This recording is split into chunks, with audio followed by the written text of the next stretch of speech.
Hello, you sentient ball of stardust. My name is Casey Davis. I'm a therapist and I'm an author of the book How to Keep House While Drowning, where I talk about ways to make it a little bit easier to take care of yourself when you're overwhelmed, stressed, have mental health issues, physical health issues, or maybe you're just in a hard season of life. Maybe you're looking for a place that you can come and listen to some practical advice. This is a podcast for all of the self-help rejects. We're going to talk about skills for survival and self-kindness. And I'm going to leave the pop psychology at the door. I promise not to tell you to meditate or to journal. We're just going to give you some really insightful conversations with hopefully some practical advice. So I don't believe you need to pick yourself up by the bootstraps. I don't want you to just try harder, and I don't believe that laziness exists. So join me over on Struggle Care, where we can find compassionate solutions that help us function a little bit better. Wake up at Holiday Inn Express to a can't-miss breakfast that's free with every stay. Count on all the hot, fresh coffee you need and an incredible breakfast buffet that has something for everyone, like eggs, cinnamon rolls, and even hot, fresh pancakes with all the toppings you crave. Next time, do yourself a favor and stay at a Holiday Inn Express with a can't-miss breakfast that's free with every stay. So, when you wake up at Holiday Inn Express, you'll wake up happy, a part of IHG Hotels and Resorts. Stoveleg Media, igniting conversation. Hey thinkers, welcome back to episode 103 of I've Been Thinking. I am so glad to have you guys here as always, and very, very excited to introduce today's guest to you. All right, so let's just get rolling. Oh, although I do want to say first, so let's pause the roll.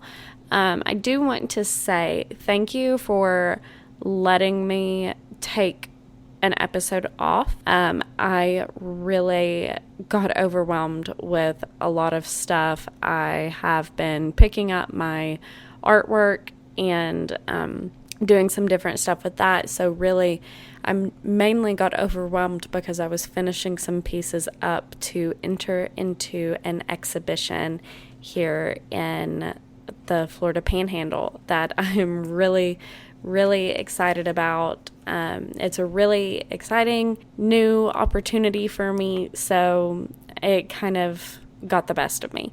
But again, I appreciate you guys so much for letting me take that time and for being here when I got back. So thank you for that. Now, press play. The pause is unpaused.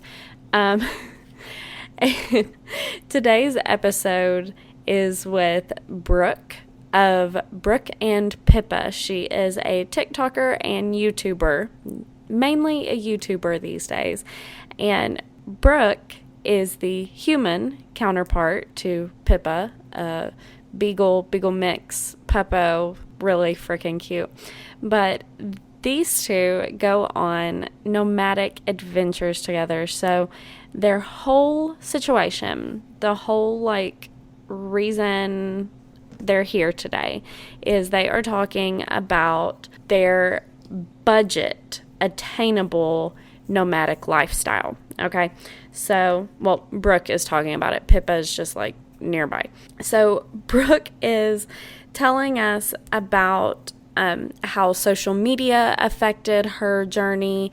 She tells us about what her goals have always been, and that one of her goals has for a long time to live on the road, to live a traveling life.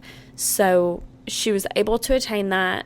I will let you listen to the episode so you get all the details, straight from Brooke's mouth, straight in her words.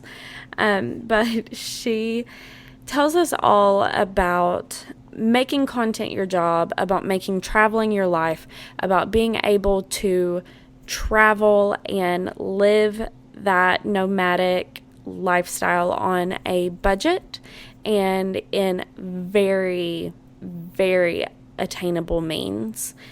She tells us about safety on the road and with social media. She tells us about the dangers of the road, which actually are not nearly as much as you'd think they are. There's not nearly as many dangers as you'd think there are.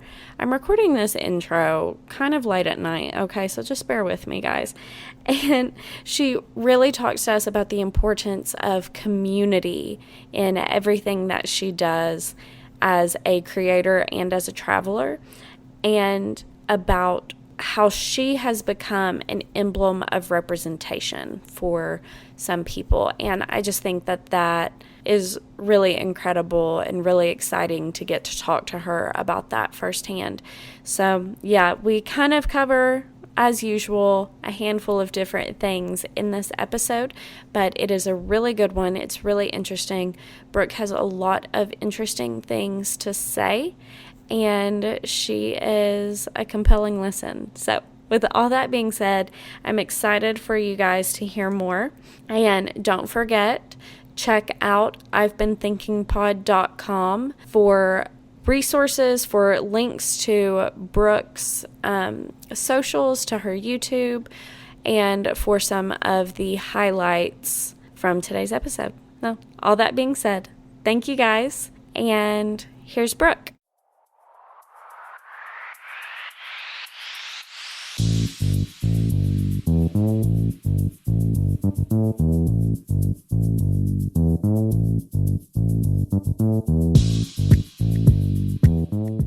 Hi guys, I'm Brooke of the Brooke and Pippa YouTube channel, and I also have a TikTok. That's actually where I kind of started my social media journey. But what I post about and kind of what makes me, I guess, unique is that I travel full time with my dog. We have been on the road since August of 2020, so we just passed 2 years of being on the road full time. We started in a Class C RV. I eventually moved downsized actually into my Honda CRV, which is where I kind of did a lot of my social media growth. And we just recently upgraded to a pop up camper. So we just kind of wander around the United States and travel, meet new people, and kind of live a lifestyle that's similar to van life, only we're just kind of doing it more on a budget. I love that, and I'm sure that that is what brought so many people to you, is that you live a van lifestyle that is more attainable for a lot of people, I would say.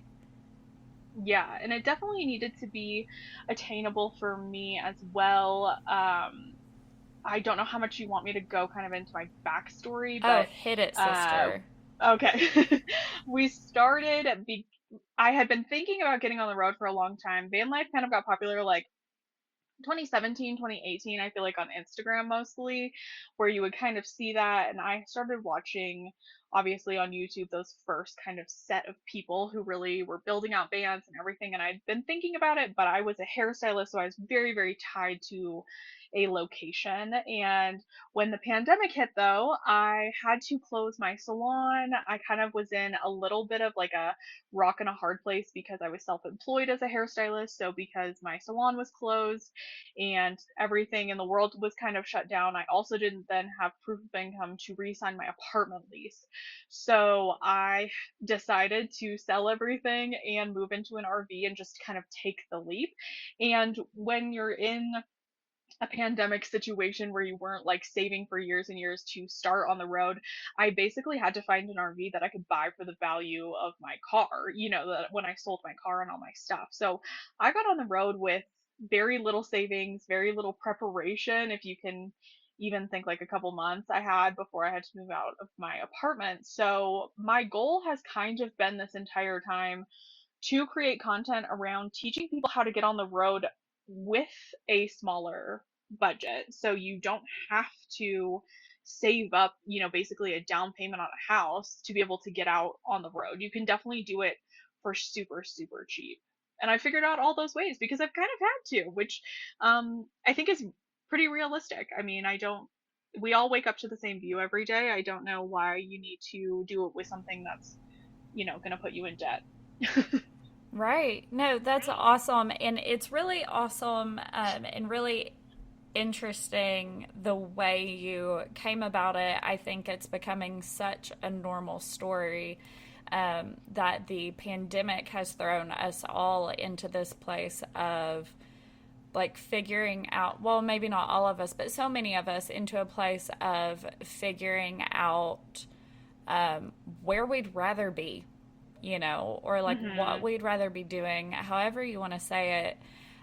I know that for me, it threw me into that.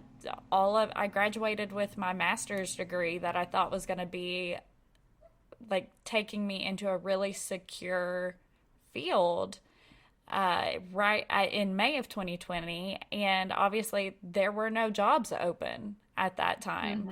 So I feel that very much, that you just had this experience of like, well, what do I do next? I might as well do something that I love and enjoy. And I think that's awesome that you were able to turn what could have been a really terrible experience for you into a new kind of life's passion.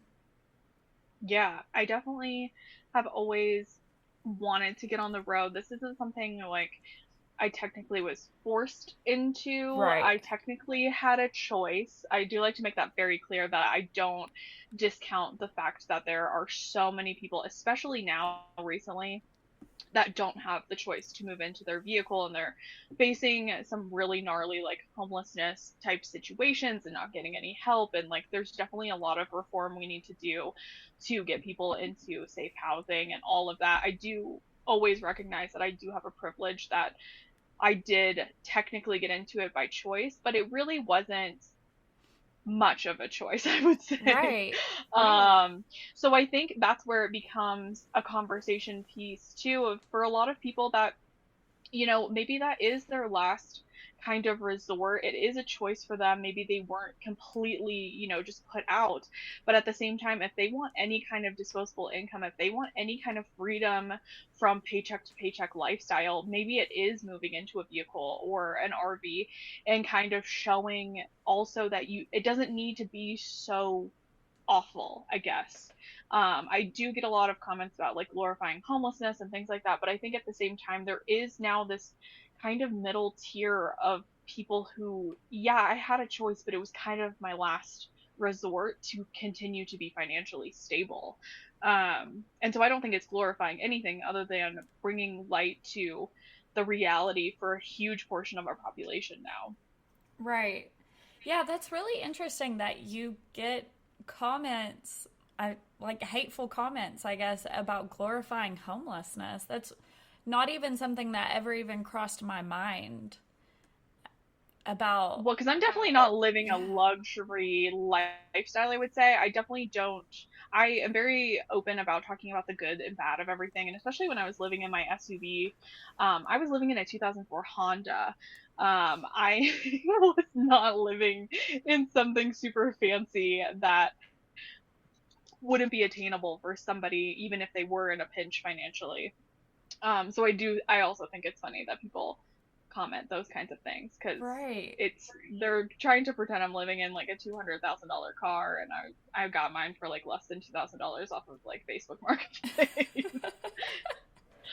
That's just so interesting to me. So Pippa, as a part of your journey, like she is just a part of you, which I totally get. My Win is a part of my journey very much, and she's like the podcast mascot and all of that stuff.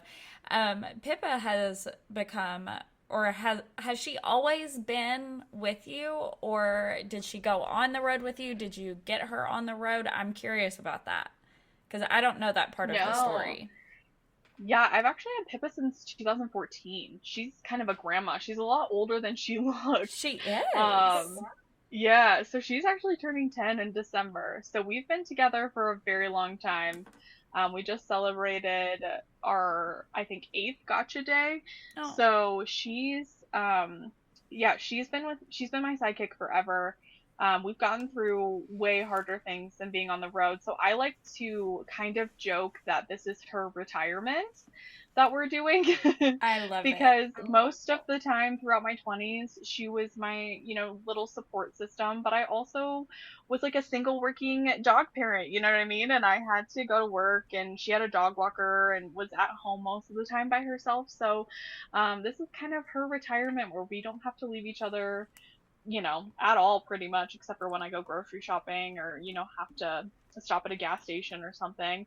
And she gets to explore and smell all of the new places we go and just enjoy the last, few years of her life. That's so awesome. I very much relate to being a single dog mom. And it can be a hard life. Even when I was living like with my best friends, it was still a hard life supporting this tiny little creature that you love more than anything on earth as best as you can, right? And Hmm. yeah, that's just so awesome. I think that you're getting to do this with Pippa, and like you said, that this gets to be her retirement and her last ever how many, hopefully many, many more years of you two doing Yes. this together. That's incredible, and I'm sure she loves it. Oh yeah, if she was in any sort of like distress or hated it or even give me any indication that this wasn't good for her, obviously we wouldn't be Right. doing it. But she's a pretty chill dog. If you watch any of my videos, she's always just kind of like laying around in the background, and she can do that anywhere. It doesn't need to be in an apartment. Right. Yeah, she seems very, very chill, and I just love that. So we know how you got into this. Now we know about Pippa a little bit too. Can you tell me, I guess, what has been one of the most, or what have you learned from this whole experience, this whole journey that has really changed? Like, have you learned anything that has changed your life or your perspective on the world as we know it?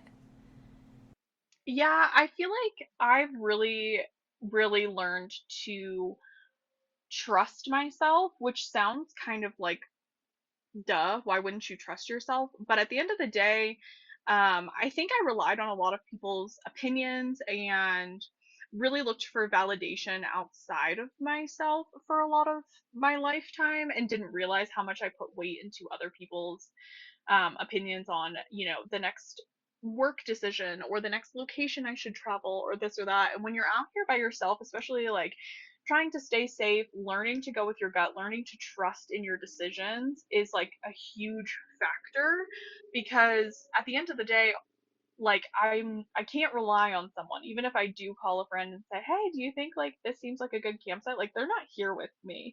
I have to completely rely on my own decisions based on weather, based on safety, my gut, everything like that. And so it's just been such an eye-opening experience to like have that just unconditional trust with yourself that I think I wouldn't have probably ever developed, or at least not this early in my life, if I hadn't gotten on the road.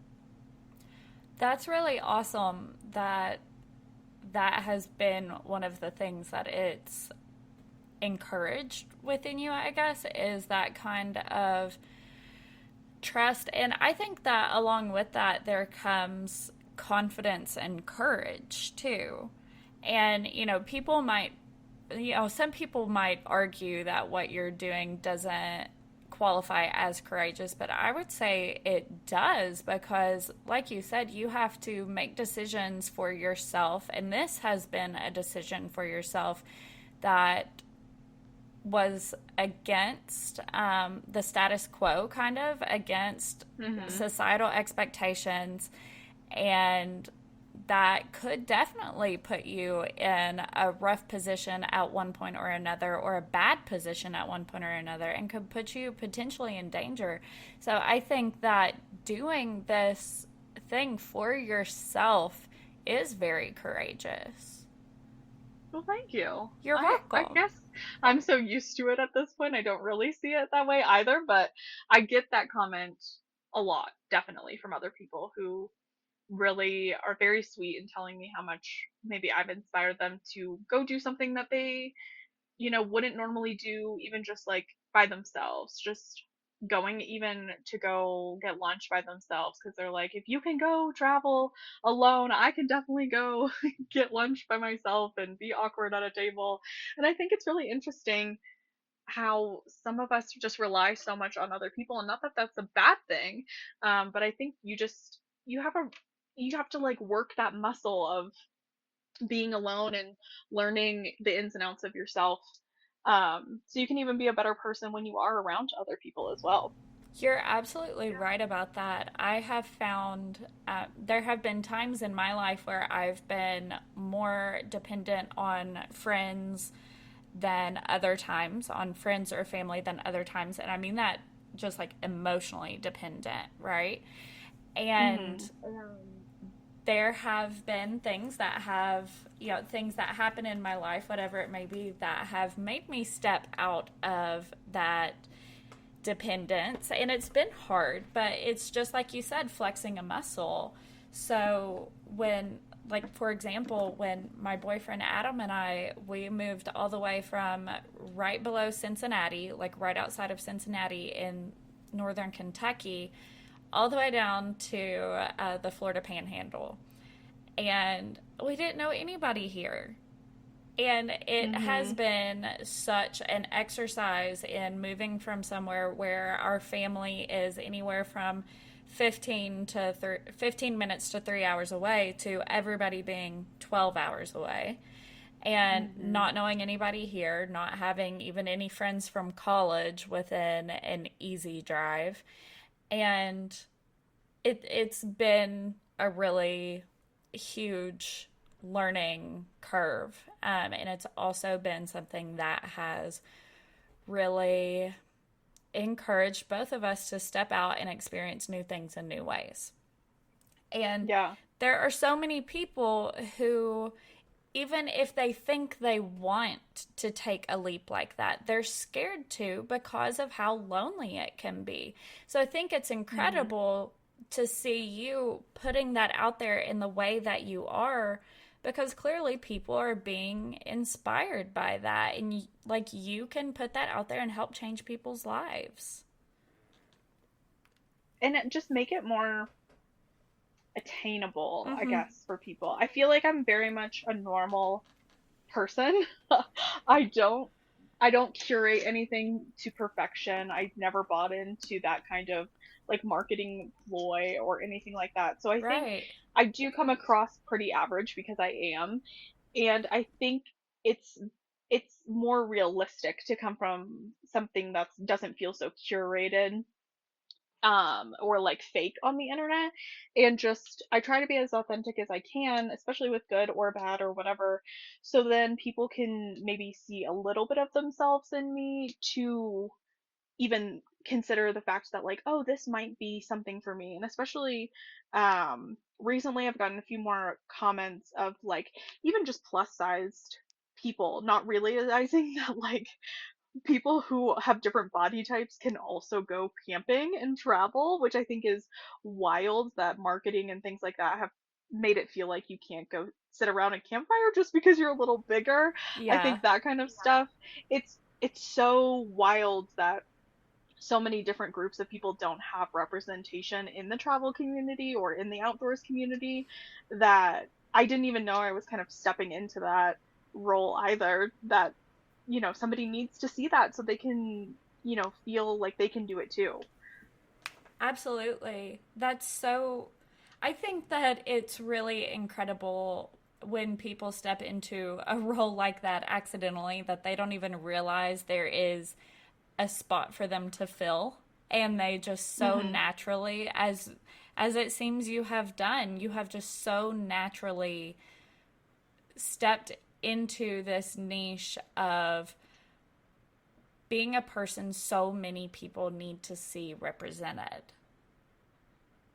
And it's shocking to me, but I mean, I'm glad that everybody's found me. It's so sweet that people are so receptive, but it is interesting that when those things kind of happen.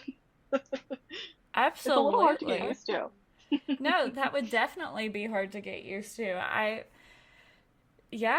can't even imagine or relate to that. I don't think where I stand right now, because that is just such that it's probably really special too. Hmm. Yeah, because I definitely have always been a person who it sounds so cliche, but I think it's what happens for a lot of people on the internet. But I had, friends growing up. I had success before in other jobs and things like that, but I never really had my thing, just like a Right. lot of people can relate. There's the people who tend to fall into these social groups very naturally, and then there's people who are a little, gotta try a little harder. Maybe we had like one or two best friends, but we never felt like we had like a community. And it's so interesting, the second you download TikTok or get on YouTube, all of a sudden, all these people that share interests with you and share your mindset or things like that, all of a sudden they can find you via the internet and they kind of appoint you as their person of inspiration or their go-to for information. It's so interesting that people like kind of see me as some sort of like travel authority when I'm just somebody who figured it out.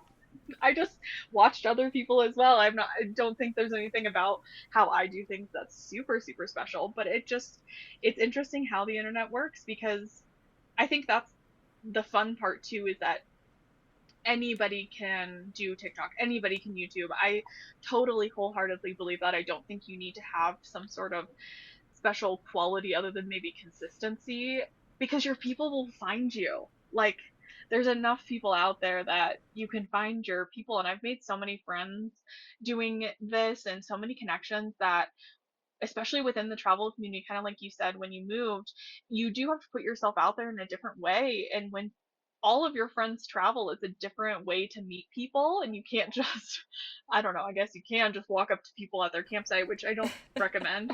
But it's just interesting that, like, even just through social media, you can find all of these people that share your interests so easily and meet up. And it's like no time has passed that you can, be friends with them. Right. Yeah, that's really awesome. So social media has been a really important resource for you, I would guess then. I feel like I hate giving TikTok this credit, but TikTok definitely changed my life. Like, it was what brought me that first wave of people and kind of got me inspired to continue to create content. I feel like YouTube has always been my goal for the monetary part. Like, I would always wanted to do YouTube as a job, but TikTok definitely brought that social aspect, especially like I think I only really started in June of 2021. I got on it on the pandemic, like with throughout the pandemic, just like with my personal account. But I didn't start Brooke and Pippa until June of 2021. So it's only been a little bit over a year, and I feel like my entire life has changed. Yeah, for sure. I'm sure it has. So I am one of those people that, like, it might be an unpopular opinion, but I really adore social media for its positive aspects, like for the community it can create, for the things that it can introduce us to, for the ways it can help people or educate people or whatever. So I think that's really awesome that it has been a resource for you and a source of community, and it's become, a way you can do what you're passionate about and also make a living from that. hmm Yeah, it's a very weird world to kind of step into, especially because I'm not a huge creator yet. I do want to get there, but Yes. it doesn't take much. I think a lot of people look at some of these creators that have almost become like this just persona. Like, I feel like there's a lot on, I'm sure we can all agree, on Instagram, TikTok, YouTube, but that have so many millions of followers that, like, it's very clear that it's just a like entertainer at that point, almost like celebrity level. And they think you have to, a lot of people think you have to get there to have it be your career or have it change your life, and it definitely does not. I feel like I was paying my bills on YouTube, using YouTube with under 10,000 subscribers. It doesn't take as much as people think. It's more just fostering and creating and like diving into the people that you have. I think people just chase these huge numbers so much all the time, and they forget about the really loyal people that you build at the beginning. And some of those people have stuck with me. Like my assistant now that I've hired is was a moderator for me starting August of last year when I used to do a lot of TikTok lives. So we've been like, if I just was like, oh, this is just somebody who wants to, be a moderator in a live chat, and I didn't like cultivate that relationship, I wouldn't have like this amazing assistant now. You know what I mean? Absolutely. Yeah, I think that it's really interesting that we've accidentally kind of taken this turn into talking about content creating being your job, but I think it really brings home that integral aspect of community that it sounds like is really important to you and everything that you have been creating. And it's really important to me as well. And so I think that there are definitely some things that I can take and learn from you as my content and my podcast and everything grows too. You're an inspiration in clearly many different ways. But I think Aw. it's really awesome that you have taken members of your social community and you have grown with them in this way that even now one is an employee and works with you to help you grow more. That's just really interesting, but again, really awesome and a really incredible use of community and fostering it to even new levels. Yeah, and I think I will go off on a little bit of a tangent, maybe just for you or for anybody who does want to create content. But one of my huge, huge, huge inspirations, because I'm in my 30s, this kind of dates me on YouTube, is Jenna Marbles. And I don't know if you know who she is. Oh, She's a legend. absolutely. But if anybody doesn't know who she is, she's a very old, like OG YouTuber. Not that she's old, she's in her 30s, but she was one of the first like major creators on the Yeah. platform. Yeah. And since she was so unapologetically herself and maintained that throughout her entire career on YouTube, obviously, unfortunately, she's not on YouTube anymore.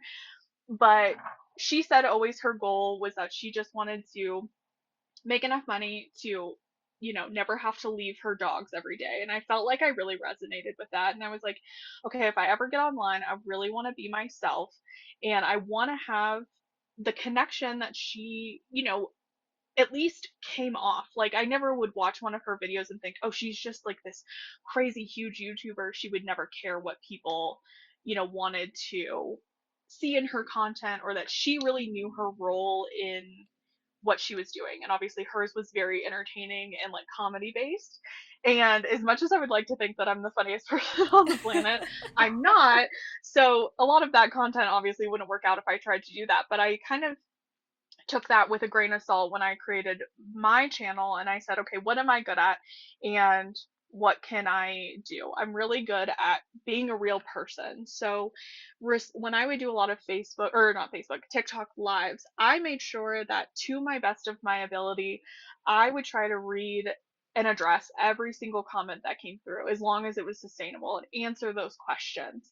And that kind of led into people feeling seen. Isn't that why we all make comments when we get online? Like, you Right. want to feel special.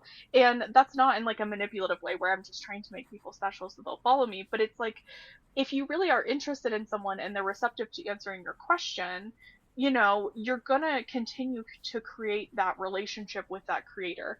Obviously, I can't keep up as well as I could when everything was smaller, but that's why I've kind of gone through now and making the turn kind of into like educational content did really well. I do have my bachelor's in education, so I always did want to be a teacher. So that's why I kind of took a turn and said, if I can't be a stand-up comedian, I feel like I can provide some sort of relief for people who maybe have to move into their car or do want to get on the road and just don't know the basics, and take that education degree I have and turn it into YouTube. And that's what I did for the majority of the growth for my platform, was answering questions that people had about the basics, and just kind of taught people the way I do things. It might not be the perfect way, but still maintaining that connection. And it's always so fun for me to see when people comment on the videos and be like, oh my gosh, you made a whole video about my question. Thank you. And I may not have been able to answer them individually anymore, but it's like I do read it. I do want to engage. And I feel like that's part of now when I've brought on this assistant. Some of the negativity lately has gotten to me a little bit as my channel has grown. So I was like, let's bring on this third party so she can help connect everybody as well to give like a little buffer for me, but to be able to still have people feel special and feel seen on my channel even as it gets bigger, because I think as people grow, they kind of, don't interact as much with their people. And I don't want that to go away as much as I can handle it. And so even if it is, paying somebody to do it, she's been part of my community since pretty much the beginning. She knows all the answers, she knows my personality. And I feel like that's where maybe it's a little more unique that I can help foster that. And I think I've been pretty successful because of it, because I don't just ignore people, I guess, ignore the people who are getting me to the point where I am now. Yeah, I think that's so important. And I think you're exactly right. People do tend to reach a certain level of success or of follower count or whatever it is, and they stop interacting with their community, or they feel like they don't have to anymore, or they feel like they can just move on from the people who helped lift them up to that place in the first place. And that's really important, I think, and yes, unique and just very telling of who you are as a person as well, that you have made your community such a priority and educating them, not only like gaining a following in a community, but giving them something to take away from it. Yes. I don't like working for, just having success for free at this point. I feel like I have to give back, and I feel like if I can't give away money and do charity and things like that, I can give them my time and I can give them the information that I've, attained over the last few years being on the road. Yeah, that's really incredible, and that's a really awesome way to look at it. I think that this is totally just like a like personal belief, is that I think that a lot of creators are going in that direction in reality, because they realize that not everybody is down to just feed into these weird, obviously people still are, but into these weird entertainment machines of creators that, like, what do you actually do? What do you actually give us in return for the monetary value that we give you as consumers? Anyway, that's a sidebar.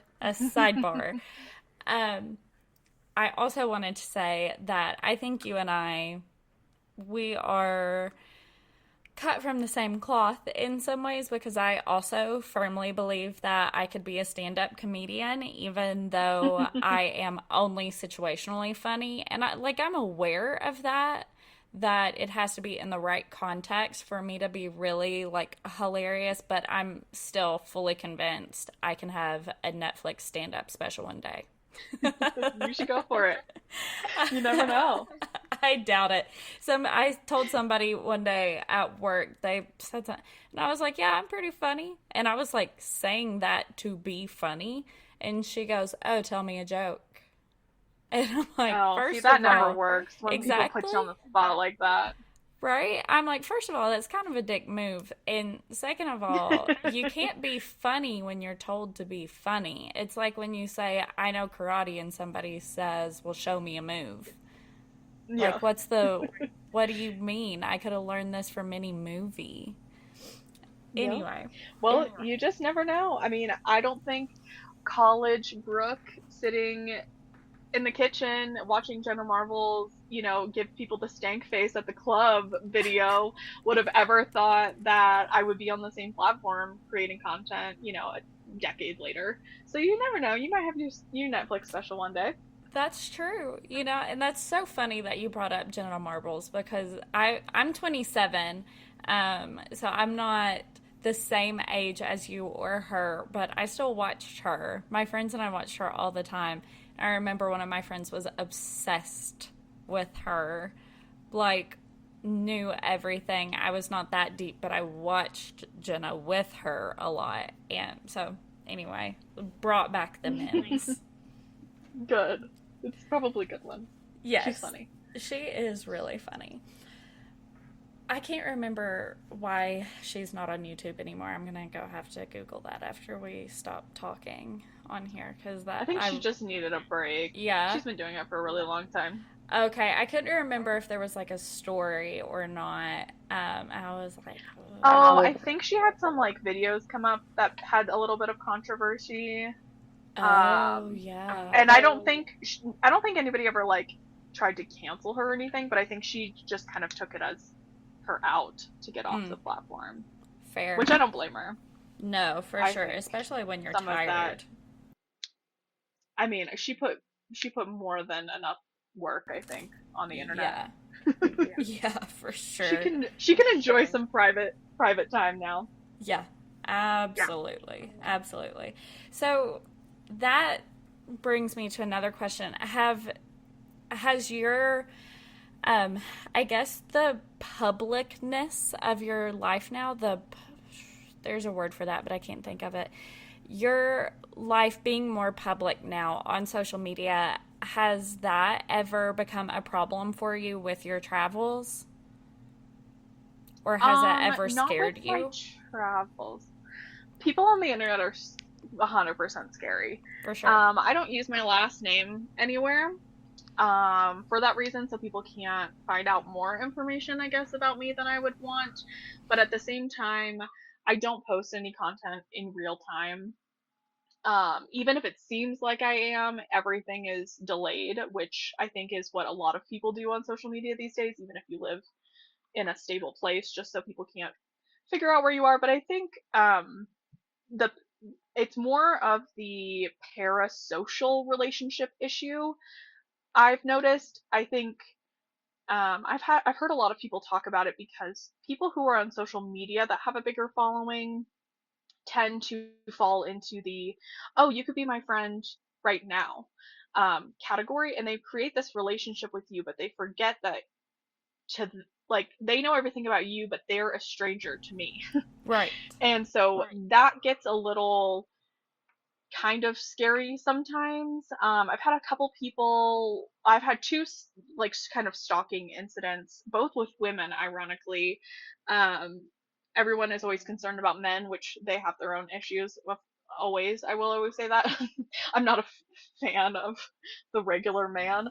But men get scared off pretty easily. Women are more like conniving. Yeah. And like sneaky. And so I've had two women get too like close where they've tried to come meet me and like track me down and find me and things like that, and have gotten very kind of stalkery, creepy. And I don't love that. So kind of when that started to happen, even when I am live streaming, I block out my view so people can't see even any detail. So whether I'm in my car or whether now I'm in my camper, you're just kind of seeing the car or the camper as the background and not like the outside. And I don't ever give out even the state that I'm in. So my moderators are pretty good about like shutting that down with people anymore. So, because a lot of people obviously want to know where you are, and it's a very innocent ask, even if it's just state. But it's like if they can kind of see the view and then they know what state it is, and then they can look up free campsites, you can pretty much narrow it down pretty easily. Yeah. And I don't think they realize how easy it is, because I can see it in other people, like other travelers' videos, or like I've recognized a place that I grew up near or something, in other people's content. And so I think that part is a little scary, but at the same time, I don't go out a lot during the day because of the dog. I really can't just like be leaving her in the car and going like hanging out at the grocery store or at restaurants and stuff during the day. So I really don't run into people who recognize me very often. I have when I've stayed at hotels and things like that have like worked there or just been staying there, which is always like, that's a fun experience because they weren't expecting me to be there. Right. They're not like trying to come find me. But there are a lot of people who I think in their mind, they think they're being very nice by offering like their property to park on or their house to stay at. But I think they forget like first rule of like stranger danger. Don't go to a stranger's house. Yeah. Like I think they know they're a good person, but I don't know if they are. So sometimes I feel like my boundaries with that to those people who think they're just being nice come off very harsh, but it's more just keeping myself safe. Absolutely. Absolutely, it is. And I think that your point of they know you very well, but you don't know them at Hmm. all, that follows through with all of that. Like, these people know you, or at least they think they do. And they Hmm. know this person that you are on the internet. They think that they know you're a great person, which you are, but, they think all of these things about you, and they feel like they would be fine having you at their house, but like you said, they forget that you do not have this same relationship to them. Yeah, and I feel like because I am mostly camping, I travel camping style. I think they don't realize how vulnerable that is for Mm-hmm. people to want to meet up in a secluded place and like hang out. Yeah. Because this is still my home. Like I don't want to just have someone walk up and have to open the door and like give them a tour, just the same way as you probably wouldn't want someone to stop by your apartment right now that listens to your podcast because they were in the neighborhood. It still feels invasive to where I have to be pretty clear on like if you see me out, if you see me walking with the dog, if I'm at Walmart, like fine. Like I don't care to say hi. I don't want to obviously put off anybody who does support me because of that community aspect. But it's like if you recognize where I am, don't come to my campsite at night and like want to come hang out. Like that comes off super scary. Just the same way as Yeah. if somebody came to your apartment at night and knocked on the door and said, "Hey, I follow you." Like we would be such good friends. And it's like, would we?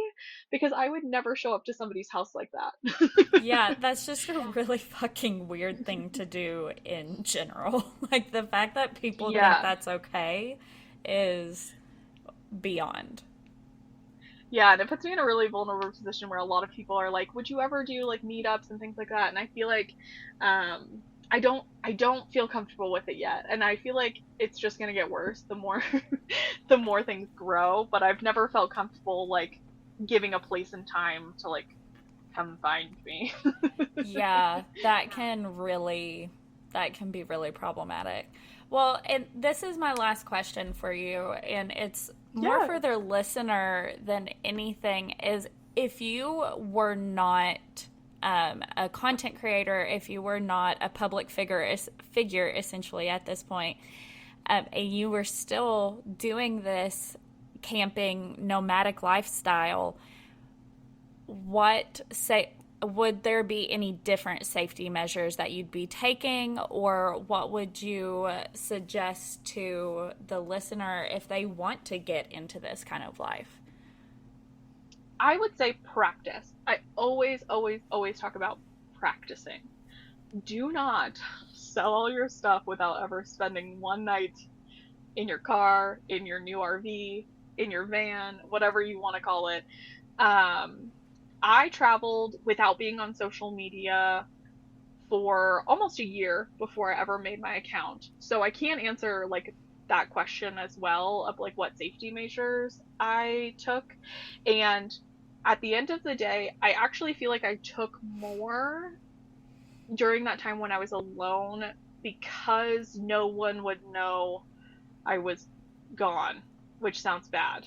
No, that's a But I really think awesome point, though. being in the public eye, if people in these camping areas maybe don't ever approach me, but they do recognize me and they do recognize my rig.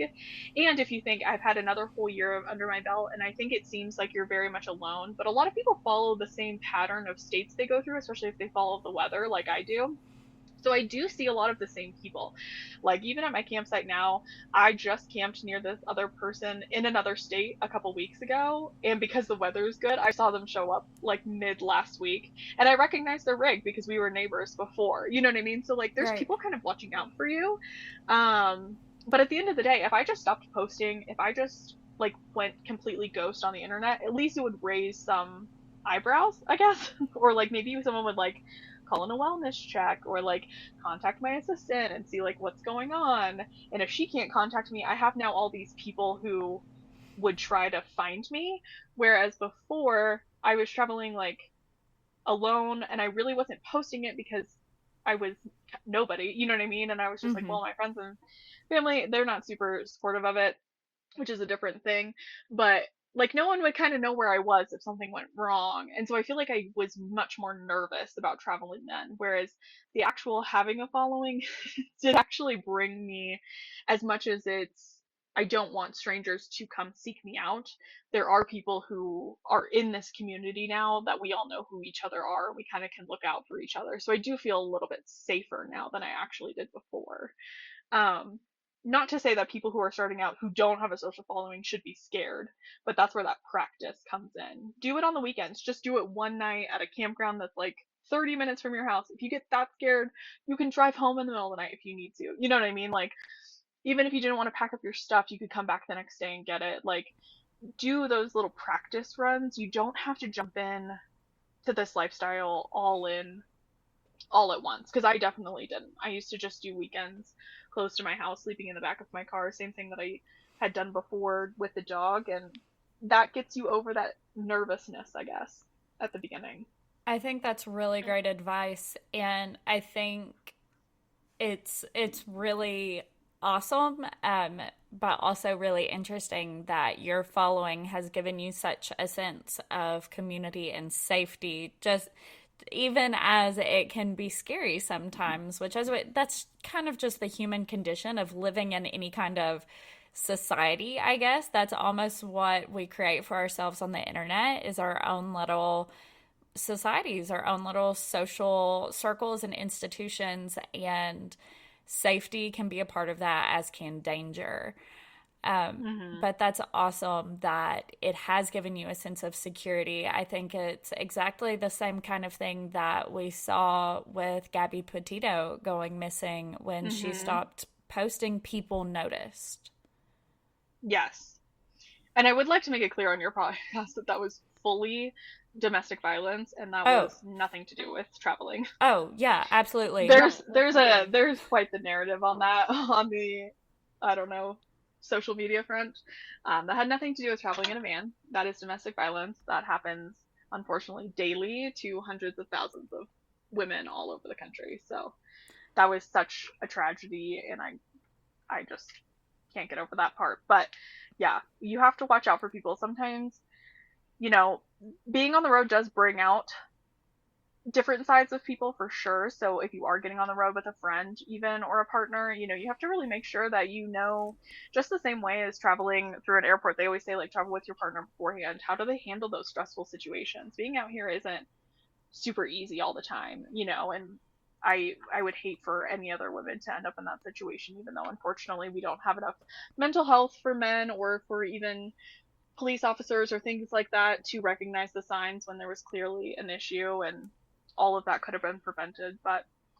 Um but yeah, I would say it is interesting though, leading into my next point, how close the community came during that time. Mm-hmm. Because people forget that just like living in an apartment complex or, in your job or whatever, you have a community around you, whether you realize it or not, whether you're actually actively participating in it or not. And the same thing happens in the travel community. I think a lot of people think you're just out here parked on some public land completely alone, but you've now become part of this travel community. And a lot of the people are people who are just like you and will be helpful. Not everybody needs to be, a bad person. Obviously, are there terrible people in the world? Of course. But once you realize how much the community can be so helpful and so like open to you, and you can then expand out to meet so many people, they will 100% come together if anything happened. I mean, I've seen it time and time again, even just with people who get flat tires or get stuck in a weird position, or maybe they can't back their rig into a campsite.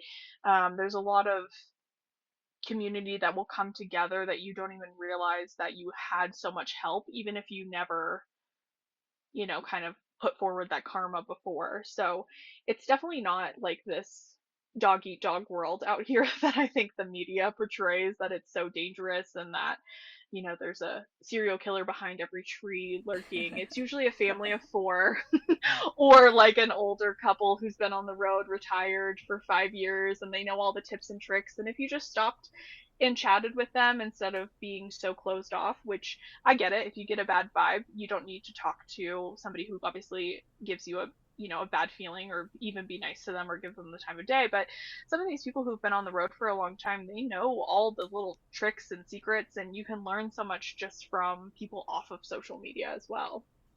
Yeah, I think that that is a great point. You're absolutely right. And I'm glad you made that call out that it was domestic violence for Gabby and that that has nothing to do with van life. And I love, how you followed that up, that there is so much more to this side of the world than this lifestyle than what the media likes to portray for the dramatics of it all. I definitely think that it is a really incredible space and opportunity to be in. My parents have talked about van lifing after they retire, and I just think that that would be so much fun for them. And I love to see it growing. I am a nomad at a heart as well, and I just love to see people getting to have these incredible experiences. And I'm glad that you're able to, like we've said, make it more attainable or let people know that it's more attainable. Yeah, you definitely don't need to wait until you've made a certain amount of money, or could take a certain amount of vacation time, or saved up a down payment for a house basically, and put it into a van and go full time. Like even just taking, a road trip to a state park that's maybe a couple hours away or something can be so much fun of an experience. And campgrounds are super inexpensive, especially the state owned ones. You can stay for like a week for under $100. Like that's less than a hotel room. Sure, do you have to, rough it a little bit? Yeah, but what a attainable way to get to see something different and get out of your environment a little bit and meet some new people or have some new experiences. Get off your phone. Like, Yeah. I mean, I'm obsessed with social media, but sometimes when I don't have service, it's so nice to just like ground yourself and kind of reconnect. And like, you know, it's good to miss social media sometimes instead of being able to get that dopamine hit every 5 seconds. Absolutely. You're so right about that. That's one of the things that I miss about, I guess, having a job where I'm not the social media manager or like having a job where, or like doing classes at the gym, like doing my yoga class. That was like my hour a week where I did not touch my phone for at least that hour, guaranteed. So, anyway, I need to get back to that. But we're taking a little yoga break right now. That's a different story for a different day.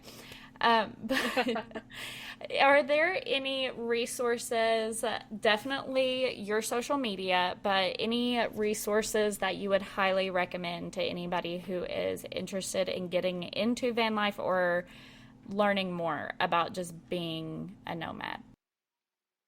I would say to just familiarize yourself with the community first a little bit, and make sure you're like, make sure even if you get on TikTok and you just search nomad or something, I would like to put the warning out there that there are people who are obviously doing it. You have to like, I don't know how I want to phrase this. Follow the people who are most like you, because you're Mm-hmm. going to be very disappointed if, say, you have always like, say you have a Honda Civic and you got a pop-up tent from Walmart and like that's your deal.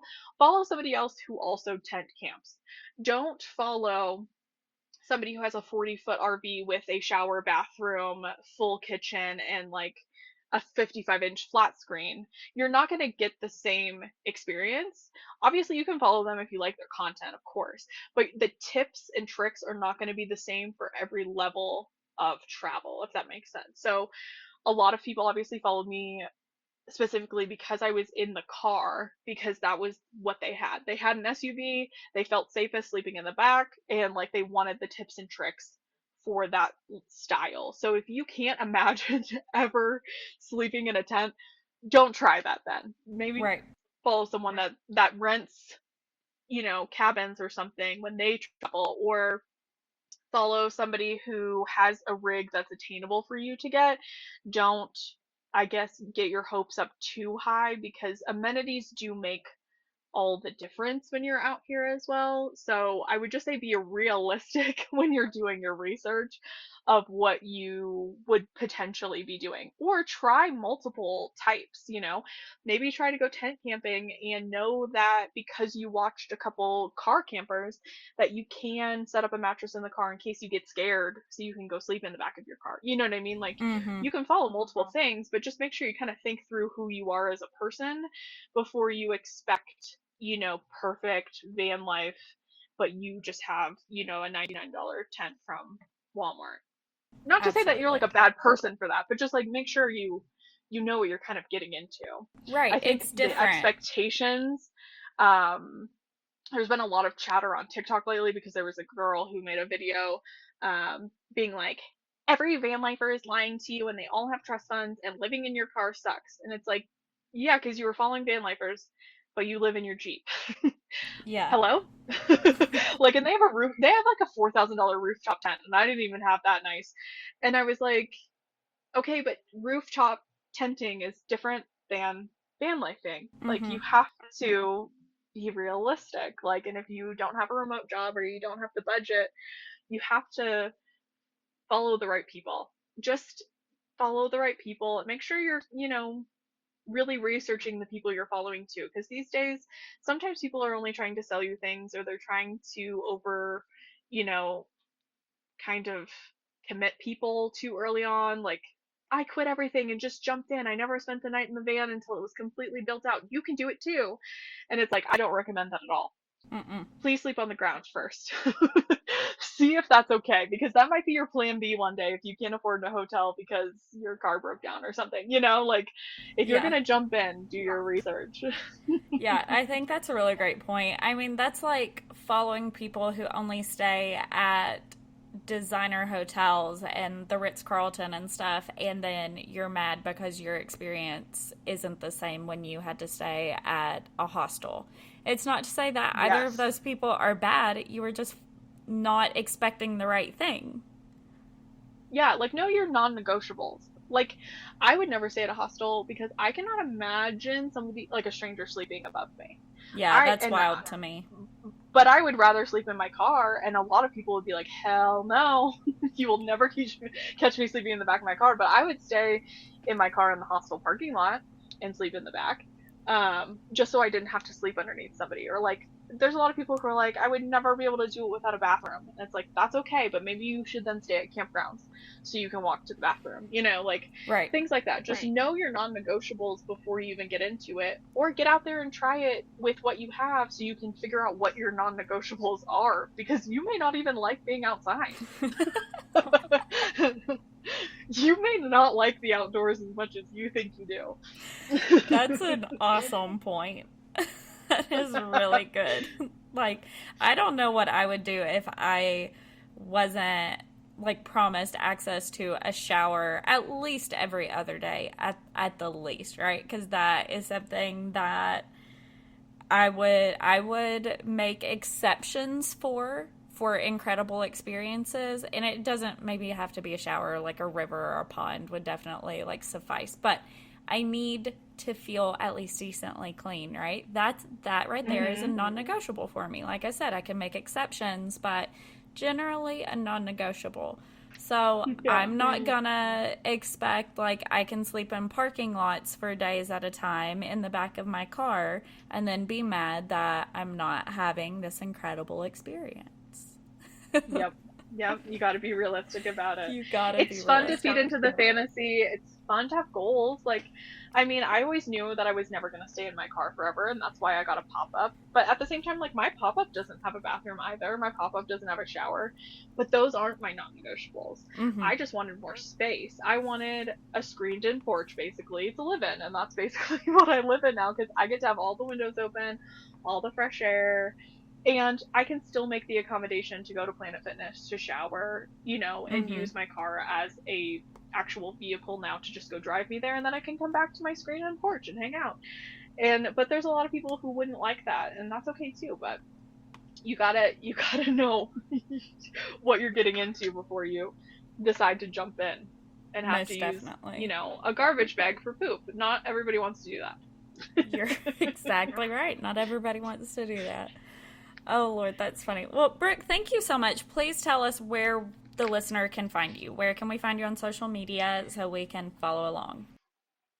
Perfect. So I'm pretty well branded. So I'm Brooke and Pippa everywhere. If you didn't catch on earlier, Pippa is my dog because I didn't have a cool, trendy partner to make a Brooke and insert partner name. So Pippa's the sidekick. She's Pippa really deserves cute. She's a that. little beagle. Yeah, she's a little beagle mix. So she's in most of my content. I'm most active on YouTube. I do have a TikTok as well with a lot of my older content if you want to scroll through. But recently I haven't been as active on there. And I do have an Instagram as well. But same thing, I'm not super active on Instagram. I put most of my time and effort into my YouTube channel. And that is where all of the answers and basics of getting on the road are located. And like you heard, if you do have a question and you make a comment on one of my videos, either I or my moderator will point you to the video I answered it. And if I haven't answered it yet, we'll get you an answer. That's incredible. That perfect. I will link all of that, of course, in the show notes and blog posts for today's episode too. That way everybody can find that, and I will have some of the highlights from our conversation in the blog post too. Nice. Yeah, and for anybody who doesn't already listen or doesn't already follow at I've Been Thinking Pod on Instagram, you can follow my TikTok. I don't really do that much there either, at I've Been Elena. So following the branding, and check out the blog post I'veBeenThinkingPod.com. So thank you again, Brooke and Pippa, for being here and for giving me your time. I so appreciate it, and everything. This has been everything that you have educated us with. It has been a really fun time. Yeah, it was a great conversation. Thank you for letting me speak my mind on a bunch of random things today. Absolutely. No, I love it. That's kind of what we do.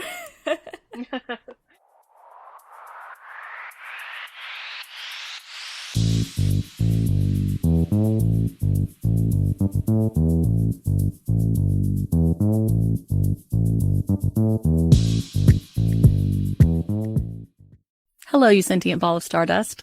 My name is Casey Davis. I'm a therapist, and I'm an author of the book How to Keep House While Drowning, where I talk about ways to make it a little bit easier to take care of yourself when you're overwhelmed, stressed, have mental health issues, physical health issues, or maybe you're just in a hard season of life. Maybe you're looking for a place that you can come and listen to some practical advice. This is a podcast for all of the self-help rejects. We're going to talk about skills for survival and self-kindness. And I'm going to leave the pop psychology at the door. I promise not to tell you to meditate or to journal.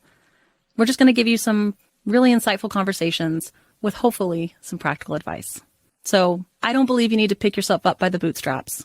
I don't want you to just try harder, and I don't believe that laziness exists. So join me over on Struggle Care, where we can find compassionate solutions that help us function a little bit better. With Lucky Land Slots, you can get lucky just about anywhere. Dearly beloved, we are gathered here today to... Has anyone seen the bride and groom? Sorry, we're here. We were getting lucky in the limo and we lost track of time. No, Lucky Land Casino, with cash prizes that add up quicker than a guest registry. In that case, I pronounce you lucky. Play for free at LuckyLandSlots.com. Daily bonuses are waiting. No purchase necessary. Void where prohibited by law. 18+. Terms and conditions apply. See website for details.